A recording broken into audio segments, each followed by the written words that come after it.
नमस्ते मित्रांनो, आजच्या व्हिडिओमध्ये आपण एका महत्त्वाच्या विषयावर चर्चा करणार आहोत. एमपीएससीने आपल्या उत्तरपत्रिकेमध्ये जे आमूलाग्र बदल केले आहेत असं म्हणू शकतो आपण, त्याच्याबद्दल आपण चर्चा करणार आहे. त्यामध्ये सगळ्यात महत्त्वाचं म्हणजे की आत्तापर्यंत आपल्याला प्रत्येक प्रश्न जे आहेत, ज्या बहुपर्यायी प्रश्न असणाऱ्या ज्या परीक्षा आहेत, म्हणजे ग्रुप बी सी पूर्वपरीक्षा असेल, मुख्य परीक्षा असेल, राज्यसेवा पूर्व परीक्षा असेल, या परीक्षांच्यामध्ये आपल्याला प्रत्येक प्रश्न त्याच्यासमोर 4 पर्याय दिले असायचे आणि त्यासाठी 4 सर्कल दिलेले असायचे. पण आता सुधारित उत्तरपत्रिकेनुसार या ठिकाणी 5वं एक सर्कल ॲड होणार आहे. आणि या एमपीएससीच्या निर्णयामुळे बरेच विद्यार्थी, शिक्षक किंवा एमपीएससी संदर्भात विचार करणाऱ्या सगळ्याच व्यक्ती, काही जणांचा सूर नाराजीचा आहे, काही जणांना वाटतं हे योग्य आहे.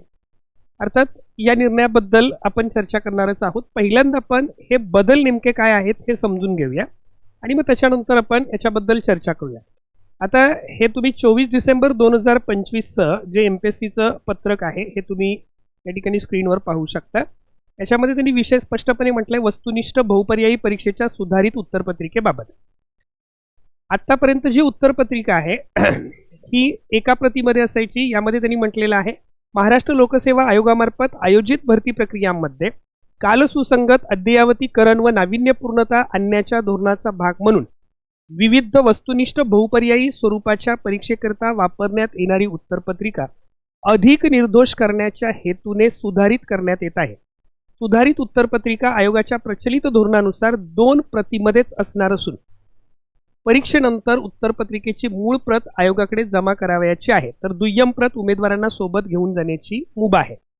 म्हणजेच OMR शीट जी आहे त्याची मूळ प्रत जी आहे ही आयोगाकडे जमा करायची आहे, दुय्यम प्रत आपण सोबत घेऊन येतो. अर्थात ती कार्बनलेस असेल, जी पहिल्या पद्धतीने होती त्याचप्रमाणे. उत्तरपत्रिकेच्या नमुन्यामध्ये तसेच वर्तुळ छायांकित करण्याच्या पद्धतीमध्ये खालीलप्रमाणे सुधारणा करण्यात येत आहेत. आता यामध्ये सुधारित उत्तरपत्रिकेची मूळ प्रत 2 भागात असणार आहे. आता याच्यामध्ये जी मूळ प्रत जी आहे ही सुद्धा 2 भागामध्ये असणार आहे. 2 प्रती असणार आहे, त्यातली मूळ प्रत 2 भागामध्ये असणार आहे. भाग 1 मध्ये केवळ उमेदवारांना उत्तरे नमूद करण्यासाठी आहे, तर भाग 2 मध्ये परीक्षेचे नाव, उमेदवाराचा बैठक क्रमांक, विषय संकेतांक, प्रश्नपत्रिका क्रमांक, उमेदवाराची समविक्षकाची स्वाक्षरी इत्यादी वैयक्तिक तपशील नमूद करण्यात येईल. म्हणजे याच्यामध्ये पहिला महत्त्वाचा बदल काय झालाय, तर तुमच्या लक्षात येईल की जी मूळ प्रत आहे ह्या मूळ प्रतीची तुम्हाला मूळ प्रत जी आहे ही मूळ प्रत 2 भागामध्ये असेल. याच्यामध्ये भाग 1 मध्ये फक्त तुमचे जे प्रश्न आहेत हे प्रश्न, म्हणजे इथे स्पष्टपणे म्हटलंय की केवळ उमेदवारांना उत्तरे नमूद करण्यासाठी आहे. म्हणजे जे 1 ते 200 पर्यंत जे प्रश्न असतात ते 1 ते 200 पर्यंतचे प्रश्न असतील आणि त्याचे पुढे 5 सर्कल असतील. एवढा भाग जो आहे हा मूळ उत्तरपत्रिकेमध्ये असणार आहे, मूळ भाग 1 मध्ये असणार आहे. आणि भाग 2 मध्ये काय करायचं आहे, तर आत्तापर्यंत आपण काय करत होतो, त्या एकाच पेजवर आपण आपला बैठक क्रमांक असेल, सेट कोड असेल, त्याचबरोबर सेंटर असेल, हे सगळं आपण त्याच ठिकाणी नमूद करत होतो आणि खाली उत्तरं होती. इथे मात्र कसं आहे, भाग 2 मध्ये तुम्हाला उमेदवाराचा बैठक क्रमांक, विषय संकेतांक, प्रश्नपत्रिका क्रमांक, उमेदवाराची समविक्षकाची स्वाक्षरी इत्यादी वैयक्तिक तपशील नमूद करण्यात येईल. हा दुसरा एक महत्त्वाचा बदल केला. म्हणजे इथे तुम्हाला तुमचा प्रश्न पत्रिका क्रमांक असेल, परीक्षा क्रमांक असेल, सेट कोड असेल, हे जे काही आहे किंवा तुमच्या स्वाक्षरी असतील, परीक्षकाची स्वाक्षरी असेल, ती सगळी दुसऱ्या भाग 2 मध्ये नमूद करायची. आत्तापर्यंत उमेदवाराचा बैठक क्रमांक जो आहे तो 8 अक्षरांक असायचा. 8 अक्षरांक, 8 अक्षरांक म्हणजे अल्फा न्यूमरिक होता. म्हणजे जसं मुंबई MB असायचं, त्याच्या पुढे 000 काहीतरी तुमचा नंबर असायचा. म्हणजेच MB 2 अंकी असेल, पुढे 6 अंकी नंबर असायचा. तर इथून पुढे मात्र त्याच्याऐवजी 7 अंकी फक्त न्यूमरिक असणार आहे. म्हणजे आता सेंटरचं नाव, त्याच्यामध्ये सेंटरचा कोड नसणार आहे, न्यूमरिक असणार आहे. म्हणजे थोडक्यात MBच्या ऐवजी सगळे 7च्या 7 न्यूमरिक येतील, अल्फा बेटिकल्स त्याच्यामध्ये असणार नाहीत. तसेच सदर बैठक क्रमांक संबंधित जाहिरातीस अनुसरून संपूर्ण निवड प्रक्रियेकरता कायम राहील. हा महत्त्वाचा मुद्दा आहे. तसेच सदर बैठक क्रमांक संबंधित जाहिरातीस अनुसरून संपूर्ण निवड प्रक्रियेकरता कायम राहील. म्हणजे पूर्वपरीक्षा, मुख्य परीक्षा, मुलाखत या सर्व ठिकाणी तो संदर्भ क्रमांक, तोच बैठक क्रमांक तुमचा वापरला जाईल असं म्हटलेलं आहे. उमेदवाराने मूळ उत्तरपत्रिका जमा केल्यानंतर उत्तरपत्रिकेच्या भाग 1 पासून भाग 2 समवेक्षकाने वेगळा करावयाचा आहे. प्रचलित पद्धतीनुसार आता पुढचा मुद्दा आपल्यासाठी खूपच महत्त्वाचा आहे.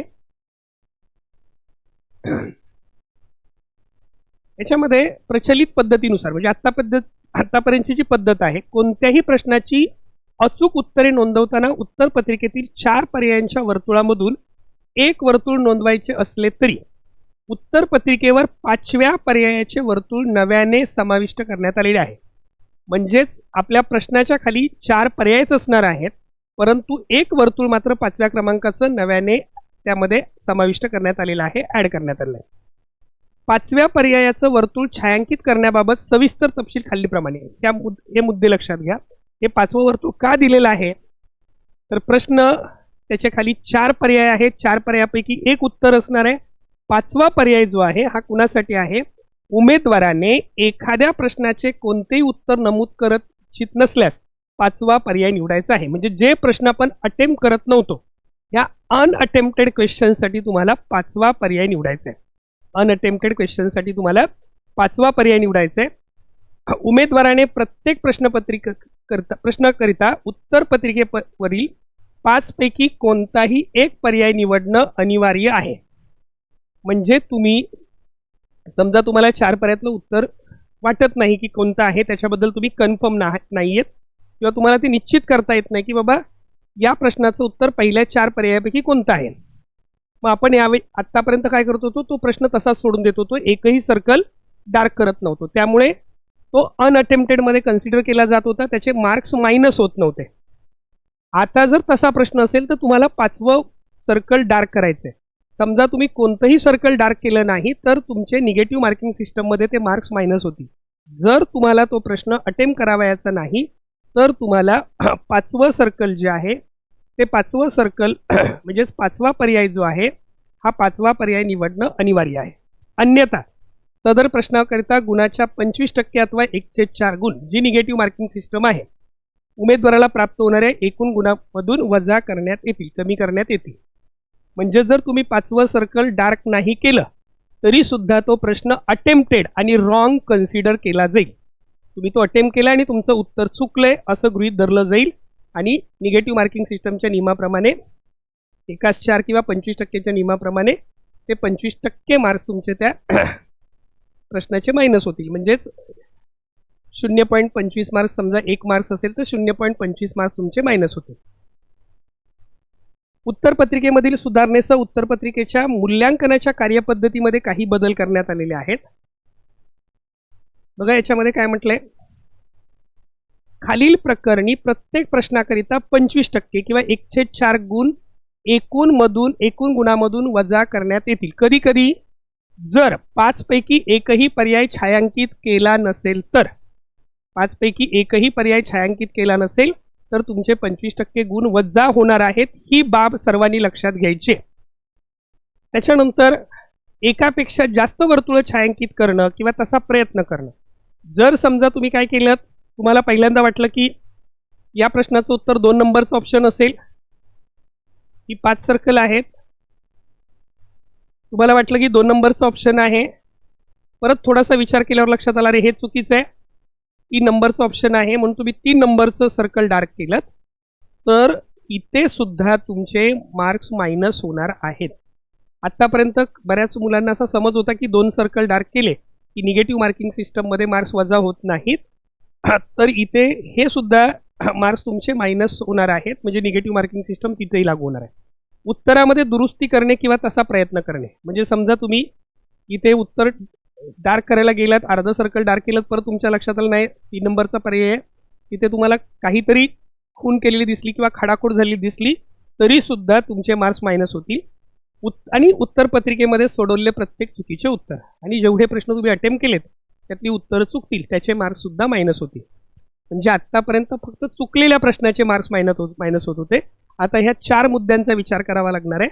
5वा पर्याय डार्क नसेल केला तर तुमचे 25% मार्क्स मायनस होणार. 2 सर्कल डार्क केले तरी तुमचे 25% मार्क्स मायनस होणार. उत्तर बदलण्याचा प्रयत्न केला तरी 25% मार्क्स मायनस होणार आणि त्याचबरोबर उत्तर चुकलं तरी 25% मार्क्स मायनस होणार. तर हे बदल थोडेसे विद्यार्थ्यांनी विचारात घेणं गरजेचं आहे. त्याच्या पुढे इथे आयोगाने स्पष्ट केलेलं आहे, खालील कारणाकरिता उत्तरपत्रिका अवैध समजण्यात येईल.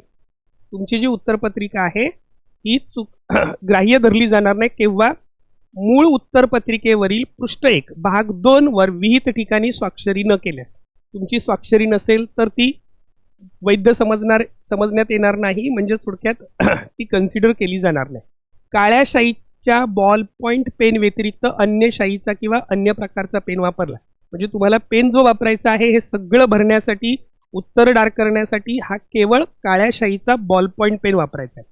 उत्तरपत्रिकेवर असंबंध, अप्रस्तुत अथवा गैरलागू शेरा किंवा चिन्ह केल्यास, कुठे ओम काढलात, स्वस्तिक काढलात, श्री लिहिलत, असलं काही करायचं नाही. असं काही दिसलं तरी सुद्धा तुमची ती उत्तरपत्रिका अवैध समजण्यात येईल. मूळ उत्तरपत्रिकेवरील पृष्ठ 1 भाग 1 वर बैठक क्रमांकात व इतर कोणत्याही प्रकारचे लिखाण केल्यास, आता भाग 1 भाग 2 झाले, भाग 1 वर फक्त तुम्हाला उत्तर नोंदवायची आहेत. जर भाग 1 वर तुम्ही तुमचा बैठक क्रमांक लिहिलात किंवा इतर कुठल्याही प्रकारचं लिखाण केलं, सांकेतिक खूण केलात किंवा तसा प्रयत्न केलात तरी सुद्धा तुमचं ती उत्तरपत्रिका अवैध समजण्यात येईल. उत्तरपत्रिकेवरील QR कोड, टायमिंग ट्रॅक अथवा अन्य छपाई केलेला मजकूर कोणत्याही प्रकारे खराब केल्यास, म्हणजे उत्तरपत्रिका खराब करण्याचा प्रयत्न केल्यास त्या ठिकाणी तुम्हाला उत्तरपत्रिकेवरचा QR कोड असेल, टायमिंग ट्रॅक असेल अथवा अन्य छपाई केलेला मजकूर कोणत्याही प्रकारे खराब करता येणार नाही. तर अशा पद्धतीने या सूचना आहेत. तिसऱ्या मुद्द्यामध्ये म्हटलंय, उत्तरपत्रिकेच्या वापरासंदर्भात सविस्तर सूचना उत्तरपत्रिकेच्या दुय्यम प्रतीच्या जी दुसरी प्रत आहे त्याच्या मलपृष्ठावर म्हणजे बॅकपेजवर देण्यात येतील व सदर सूचना वेळोवेळी अद्ययावत करण्यात येतील. वेळोवेळी सुधारण्यात येणाऱ्या सूचनांचे पालन करणे अनिवार्य राहील. आणि प्रस्तुत कार्यपद्धतीचा अवलंब 1 मार्च 2026 नंतरच्या, म्हणजे आत्ताच्या जानेवारीमधल्या परीक्षांसाठी ते लागू नाहीये, 1 मार्च 2026 नंतरच्या सर्व परीक्षांसाठी हा निर्णय लागू होणार आहे. आता हे सर्व ऐकल्यानंतर बऱ्याच विद्यार्थ्यांच्या मनामध्ये अनेक प्रश्नचिन्ह निर्माण झालेले आहेत.